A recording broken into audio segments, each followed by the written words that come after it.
imung amagi miyoi 13 ahing amadata Punna Thouri Yallaga siramba. Thaudok asina India pumba akiba amasung angakpa haibado oihanki. Karigidamak imung asigi miyoi pumba Thouri Yallaga siramlibano. Thaudok asi kanagumba amagi khusem thorangla natraga imung asigi miyoi sing asi laitin sanabra. Marup sing India gi oina yamna kiraba amasung yamna angakpa chanba thaudok singi marakta ama oiriba the Burari Case haina khangnaba thaudok asi matau karamna thokibano haibado ngasigi video asida punna khangminasi. 2018 July tang amagi ayuk asida Delhi gi Burari haina khangnaba mafam asida chahi 68 suraba Gurcharan Singh kauba ahal ama walking chenba thoroklami. Asumna tapna sum lakpana laikai adugi grocery store adu fauba yausilaki.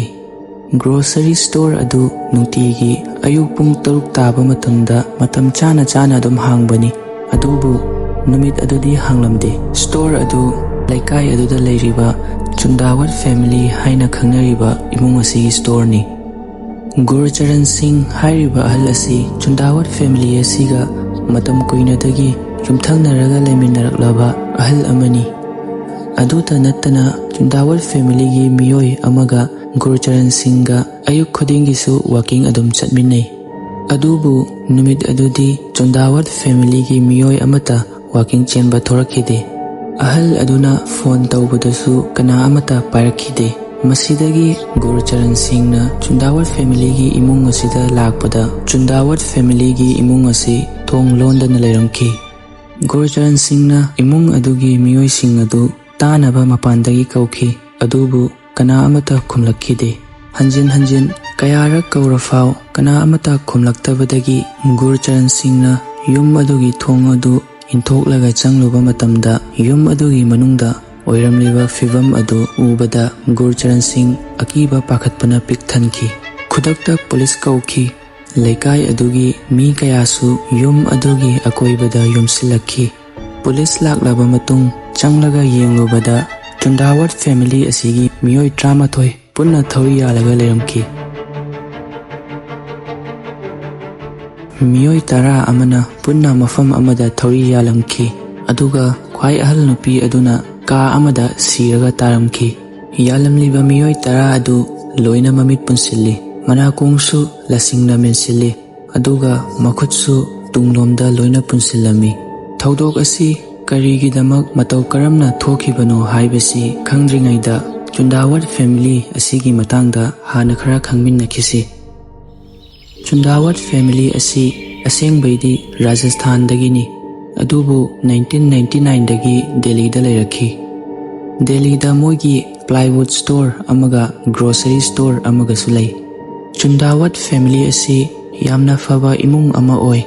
Yumthangnaba mising laikai misinga totna tinaba yamna haiba yamna faba imung ama oi.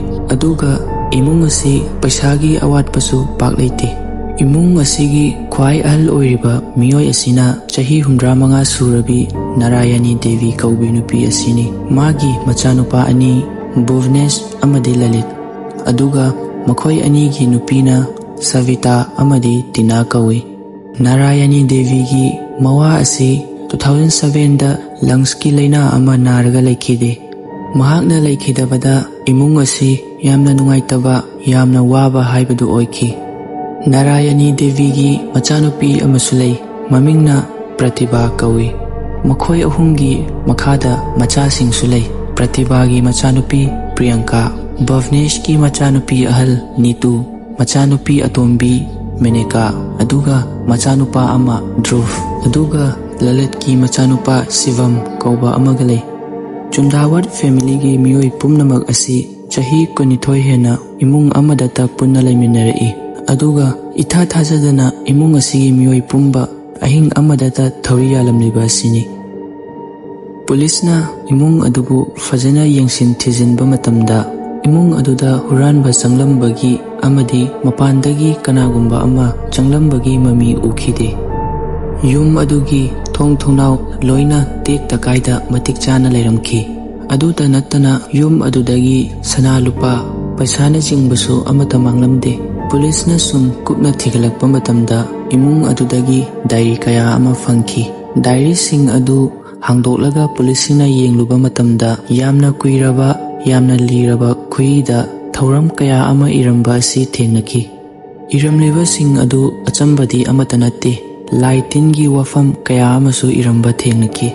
Pulisna yumthangnaba singda wahang pahangsung chatharakpada thaudok asi Lalit Chundawat ka mari lainai haibasi khangba ngamlaki. Chahi 95 suraba Lalit asi Chundawat family asida mani ifafaba yamna totna tinaba haiba misak adu oi. Adubu 2004 da accident macha ama thokibadagi Lalit ki maung matau asi honglaki. Mahak wa fau fajana ngangdaba horaki. Adugi matung 2007 da Lalit ki mapa laikidabadagi amukka hena Lalit ki maung matau honglaki. Mapa sikhraba matung mapagi thawai adu nungai yaifana laijakhinaba haidana Chundawat family na numit 10 nungtigi puja tauki. Adubu nongmadi puja tauringai manungda Lalit asi fat haugatlaga om haina hanjin lauraki. Magi mapa lairingaida tauramba aduga chap manana om haina lauraki.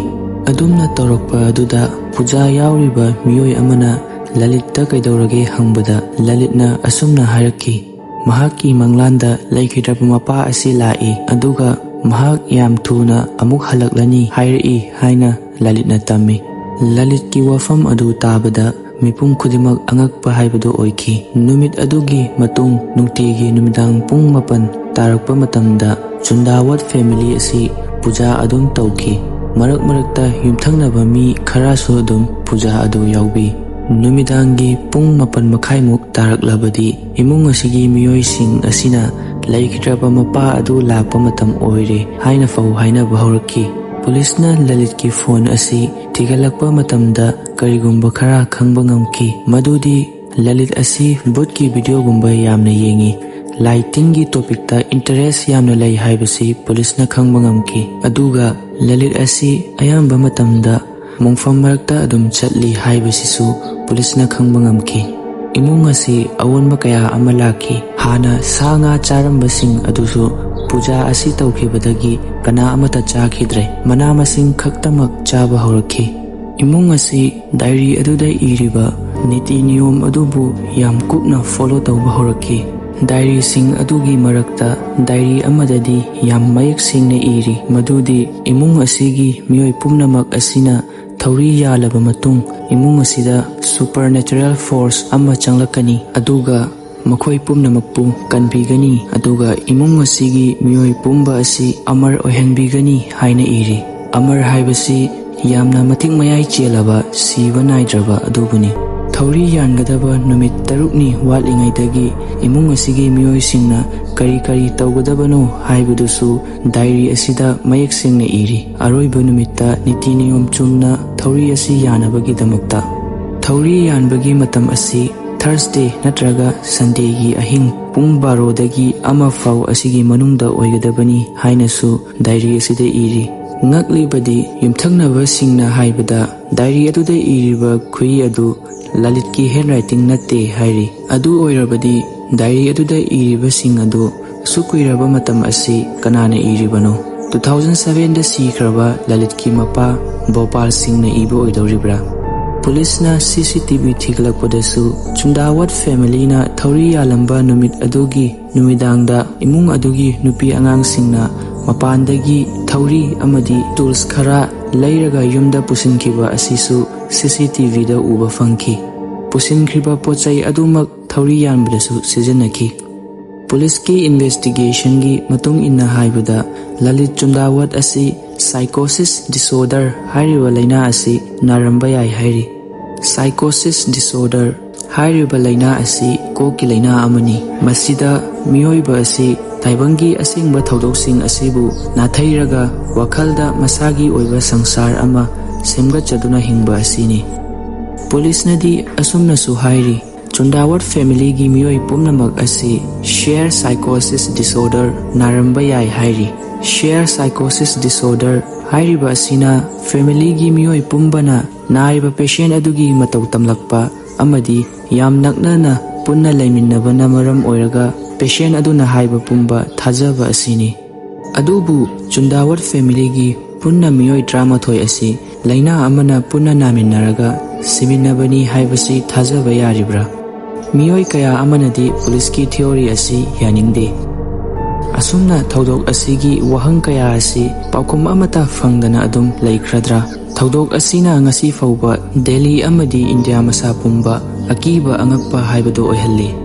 Numit aduda Chundawat family gi imungda kari thokibano haibado adongi mot comment soidana haibiramu. Aduga asigumba akiba angakpa thaudok-sing asi taba nungaibirabadi video asibu like amadi channel asibu subscribe soidan tawshanbiramu. Mathangi video amada amuk thengnarasi.